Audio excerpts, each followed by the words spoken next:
Okay, another thing I wanted to talk about real quick is scrapping computer boards and other electronic boards.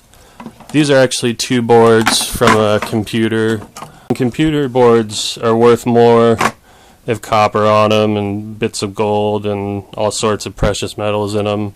So you can recycle these for a lot more than, for example, these other boards, which, you know, when you look at them, they look similar, but you flip them over and they kind of have this tannish look to them. And they're not worth nearly as much. These boards don't have the amount of precious metals in them as the other ones do. This one does have a large transistor on it and some copper, so that's worth some money. Same with this one, had some copper wiring, transistor.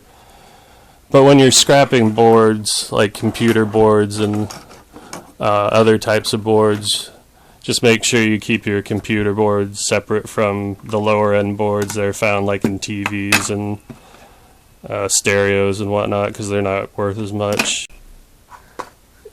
And the other thing I wanted to talk about computer boards is removing the gold from them before you recycle them. Now, some scrap yards may penalize you for this. The one I go to does not. They don't seem to care.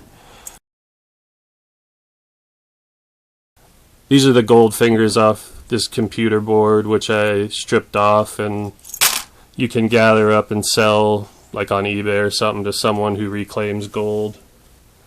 And then there are also all the gold pins off of the these are gold pins off of computer boards, and these sell by the ounce like on eBay or something to someone who will strip off the gold plating off of them and refine it.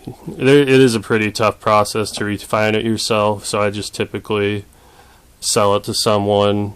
And I've seen these go for as high as like $15 an ounce, but that's for the really old pins that are caked with gold and stuff. The newer ones have a lot less gold on them, but and this is really time consuming to strip all the little pins off of a board. I stripped some off right here, but it's just something you can do while you're watching TV. It's not too hard, and then you just sell them.